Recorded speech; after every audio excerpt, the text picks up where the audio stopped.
Students good evening. Welcome to Sona educational channel. आइए शुरू करते हैं क्लास 10th का अगला टॉपिक, प्रकाश का अपवर्तन। जब प्रकाश एक माध्यम से दूसरे माध्यम में तिरछा होकर जाता है तो दूसरे माध्यम में उसके संचरण की दिशा परिवर्तित हो जाती है। इस परिघटना को प्रकाश का अपवर्तन कहते हैं। प्रकाश के अपवर्तन के कुछ उदाहरण आइए। पहला बिंदु, प्रकाश के अपवर्तन के कारण स्विमिंग पूल का तल वास्तविक स्थिति से विस्थापित हुआ प्रतीत होता है। और यदि दूसरे उदाहरण की बात करें तो पानी में आंशिक रूप से डूबी हुई पेंसिल वायु तथा पानी के अंतःपृष्ठ पर टेढ़ी प्रतीत होती है। आइए बात करते हैं अगले उदाहरण की। कांच के गिलास में पड़े नींबू वास्तविक आकार से बड़े प्रतीत होते हैं, यह प्रकाश के अपवर्तन की वजह से।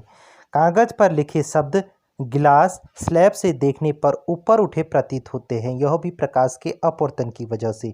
यदि कांच के आयताकार स्लैब से अपवर्तन देखें, कुछ इस तरीके से हमें यह अपवर्तन दिखाई देगा। आइए बात करते हैं प्रकाश अपवर्तन के दो नियम। देखिए, प्रकाश के अपवर्तन के दो नियम। सबसे पहला नियम, आपतित किरण अपवर्तित किरण तथा दोनों माध्यमों को पृथक करने वाले पृष्ठ के आपतन बिंदु पर अभिलंब सभी एक ही तल में होते हैं।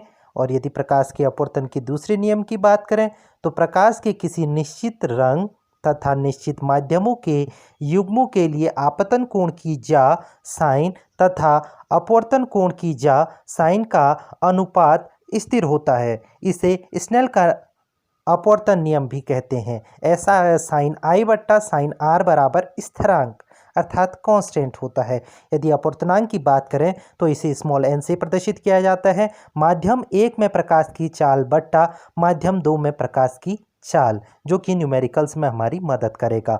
N21 माध्यम ऋण 2 का माध्यक या माध्यम ऋण 1 के सापेक्ष अपवर्तनांक N21 बराबर V1/V2, N12 बराबर माध्यम 1 का माध्यम 2 के सापेक्ष अपवर्तनांक N12 से निरूपित करते हैं। N12 बराबर V2/V1। निरपेक्ष अपवर्तनांक, यदि माध्यम 1 निर्वात या वायु है तब माध्यम 2 का अपवर्तनांक निर्वात के सापेक्ष माना जाता है। यह माध्यम का निरपेक्ष अपवर्तनांक कहलाता है। इसे कैपिटल N से प्रदर्शित किया जाता है। निरपेक्ष अपवर्तनांक कैपिटल N बराबर C/V। C बराबर C का मान 3 × 10⁸ मीटर सेकेंड इनवर्स। हीरे का अपवर्तनांक सबसे अधिक है। हीरे का अपवर्तनांक 242 है। इसका तात्पर्य यह है कि प्रकाश की चाल 1/242 गुना कम है हीरे में निर्वात की अपेक्षा।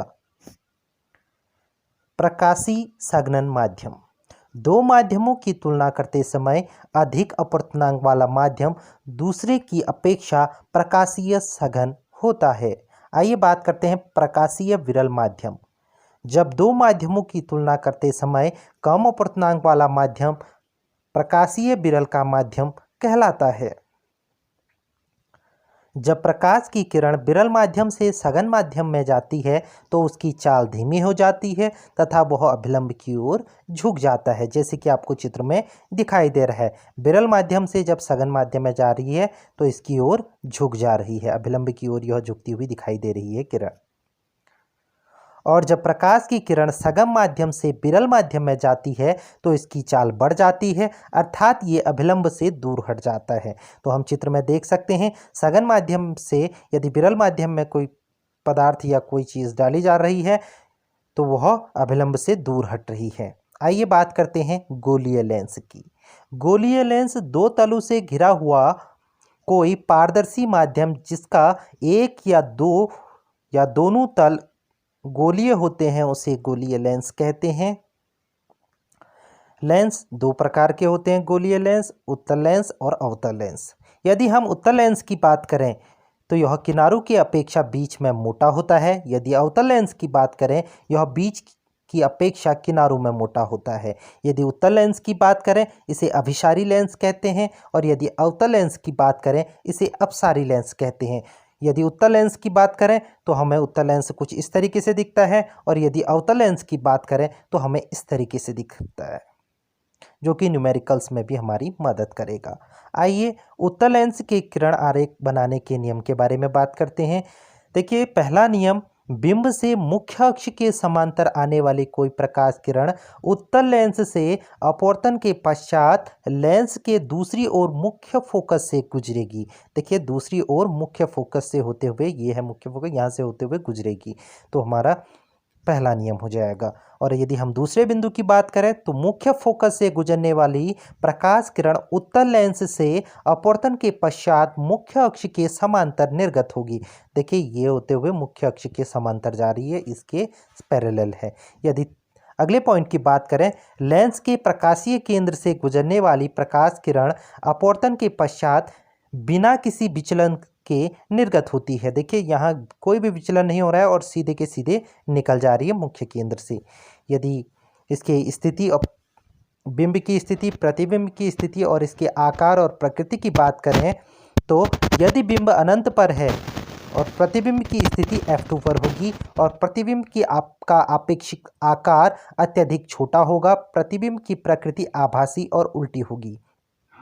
यदि बिंब 2F1 से परे है तो F2 तथा 2F2 के बीच इसका स्थिति देखने को मिलेगा, साथ ही साथ इसका अपेक्षित आकार छोटा होगा और प्रतिबिंब की प्रकृति वास्तविक तथा उल्टी होगी। यदि बिंब 2F1 पर है तो इसकी यदि स्थिति की बात करें प्रतिबिंब, तो यह 2F2 पर निर्गत होगा और साथ ही साथ यदि इसके सापेक्षित आकार की बात करें तो यह समान साइज का होगा। यदि इसके प्रकृति की बात करें तो वास्तविक और उल्टा होगा।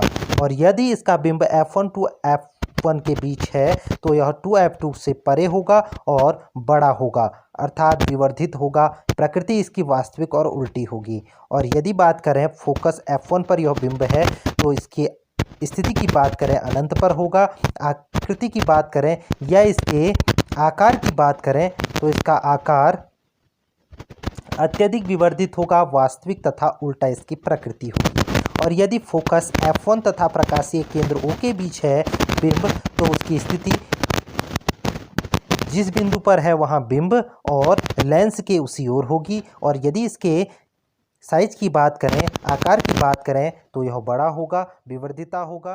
और यदि प्रकृति